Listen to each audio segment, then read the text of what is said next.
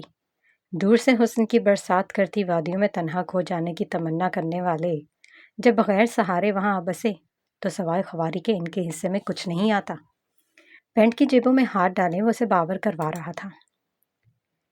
نہیں، وہ اسے ڈرا رہا تھا۔ تہذیب کو یہی لگا۔ وہ پلٹی۔ اس نے اپنی آنکھیں افق کی سمت اٹھائیں۔ گرے آنکھیں خوفزدہ تھیں۔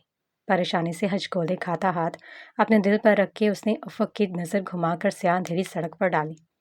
اگر میں یہاں سے اکیلی نکلی تو کہاں جاؤں گی؟ کسی ہوٹل میں بھی ٹھہرنا ناممکن ہے۔ پیسہ ایک میرے پلے نہیں۔ اس نے زور سے آنکھیں میچھی تھیں۔ کتنی شدت سے اسے ماموں یاد آئی تھی۔ وہ کبھی اسے دن میں کبھی اکیلے گمنام سڑکوں پر نہیں جانے دیتے تھے۔ ہمیشہ اسے دنیا کے سرد و گرم سے بچا کر رکھنا، اور آج وہ بے اسرا کسی دوسرے شہر میں لاوارثوں کی طرح کھڑی تھی۔ زندگی نے اس سے ماں باپ جیسے انمول نعمت چھین لی، لیکن دنیا کی ہر آسائش اس کا مقدر بنی رہی۔ کبھی اس نے اس کا شکر ادا کرنا فرض نہیں سمجھا۔ وہ ایک خلا میں اپنا بے پرواہ پرندہ کی جانی چھوڑ دینے کی عادت تھی۔ زندگی کے رنگ، محبت کے جگنو، قدرت کی خوبصورت نظارے، اللہ کی نعمتوں کی تو اس نے کبھی قدر کرنا سیکھا ہی نہیں۔ اس کا دل ہمیشہ ایک ہی بے ربط اداسی کا مرکب بنا رہا، جیسے کہیں بھی سکون نہیں آتا تھا۔ وہ تنہا تھی، لیکن وہ لاوارث نہیں تھی۔ اس کی زندگی میں محبت کے جگنو نہیں تھے، لیکن زندگی جینے کی شمع موجود تھی۔ وہ کیوں ان تہواروں پر جی نہیں اٹھتی تھی جن پر تیار ہونا اس کی عمر کی لڑکیوں کا شیوا ہوا کرتا تھا؟ اسے کیوں ہنسنا، کھیلنا، مسکرانا پسند نہیں تھا؟ وہ اکثر خود سے یہ سوال کرتی تھی اور خود ہی اداسی کے جنگل میں اپنے بے پرواہ وجود کو پھرپھراتے پرندے کے مانند بھٹکنے کو چھوڑ دیتی۔ اللہ زندگی میں کوئی ایک نعمت چھین لے تو اس کے بدلے میں اس سے بڑھ کر نعمتوں سے نوازتا ہے۔ اپنی زندگی غموں کے حوض اداسی کے چنگل میں جھونک دینے والے لوگ اپنا دل خود بوجھل کیے دیتے ہیں۔ نہ قدرت اتنی بے رحم ہے کہ انسان کو غموں میں پٹک کر سکون کی لوری دینا بھول جائے، نہ زندگی اتنی بے رنگ ہے کہ اسے محبت کے جگنوں کے بغیر ہی گزار دیا جائے۔ فیصلہ کرنے میں زیادہ وقت نہیں لیا۔ چہرہ موڑے وہ بس اتنا بولی، آپ سامان لے لیجئے، میں آپ کے ساتھ چلوں گی۔ گڈ۔ 2 منٹ بعد وہ واپس اس کی طرف آیا، لیکن سامنے خالی اندھیرے میں ڈوبی سڑک اسے منہ چڑھا رہی تھی۔ داؤد حازم، تم ایک لڑکی کی حفاظت نہیں کر سکے۔ تم سے بڑا ڈفر پوری کائنات میں کوئی نہیں۔ اس کا جی اپنے بال نوچنے کو چاہا۔ تم نے ٹھیکہ تو نہیں اٹھایا؟ تمہاری کون سا رشتہ دار لگتی تھی؟ جانے والے اپنی راہوں کو نکل جاتے ہیں۔ ہر راہ چلتے مسافر کو اپنے سفر کا ساتھی سمجھنے والے بے وقوف ہوتے ہیں۔ اسے نظریں افق کی سمت اٹھائیں، بھوری آنکھوں میں منظر پر چھائی تھیں۔ دل پر ہاتھ رکھے اپنے دھڑکنوں کا شور سنا۔ جیب میں موبائل چیخا تو فضا میں پھیلا فسو بکھرا۔ جھلی لڑکی جا چکی تھی۔ سر جھٹکتا وہ ابشم کو سننے لگا۔ مسٹر بریو 2 دن جدائی کے ہمارے برداشت نہیں کر پائے۔ شکل کیسے زردی مائل ہو گئی ہے۔ میرے شیر، تم نے کھانا صحیح نہیں کھایا یا لاہور کی تتلیوں کے جگنوں میں کھانے کا ہوش نہیں رہا؟ ابشم باقاعدہ ماؤں کے انداز میں اس کے چہرے کے نقوش تفتیش سے چھوتا اس کا تفصیلی جائزہ لے رہا تھا۔ نہ تو تم میری اماں ہو، نہ محبوبہ، تو اپنی بکواس بند رکھو۔ داؤد نے ناک سکوڑی۔ 1 منٹ۔ گال پر انگلی دباتے ٹکٹکی باندھے اسے گھورنے لگا۔ یوں چیل سی آنکھوں سے کیوں مجھے گھور رہا ہے؟ داؤد بھڑکا تھا۔ دیکھ رہا ہوں تیری آنکھوں کے جگنوں کیسے دھیمے دھیمے چہکتے دم توڑ رہے ہیں۔ ابشم نے آنکھیں چھوٹی کی۔ افلاطون کا استاد ہونے کا اعزاز تو ابشم الحان کو حاصل تھا۔ ڈونٹ بی سلی بوائے، میری کون سی نئی نویلی دلہن ناراض ہو کر میکے روانہ ہو گئی ہے جو میری آنکھوں کے جگنوں اداس ہو گئے؟ داؤد نے بات گول کی۔ خیر، بیگم کے میکے جانے سے تو تیری باچھیں کھل جانی تھی۔ میں ذرا محنت جیسے گھمبیر مسئلے سے لگنے والی ضرب کی کارروائی کا معائنہ نہ کر رہا تھا۔ ابشم نے دانتوں کی نمائش کی۔ اڑتی چڑیا کے پر گرنے والا کیا داؤد حسن کے بدلے انداز نہ جانچ پاتا؟ تو شے ہی ایسی ہے، اسے آپ کے مسائل جاننے کے لیے کسی ٹرانسلیٹر کی ضرورت نہیں ہوتی۔ وہ آپ کے انداز سے ہی آپ کے دل کے راز جانچ لیتا ہے۔ دوستی کا رشتہ ہوتا ہی انمول ہے، جہاں بندہ بغیر ٹھکرائے یا رد کیے جانے کے خوف سے اپنے دوست کے کندھے پر سر رکھ کر اپنی داستان بوجھل دل سے سنا کر اپنا جی بالکل ہلکا کر لیتا ہے۔ دوستی میں نہ تو لان تان کی جاتی ہے نہ دھتکارا جاتا ہے، دوست اپنی مسکراہٹ وار دینا جانتا ہے، اپنے یار کو دنیا کے سکھ نہ بھی دے سکے لیکن غم میں اس کے ساتھ ڈٹ کر کھڑا ہوتا ہے، سکون کے لمحے اس کے نام کر دینا جانتا ہے۔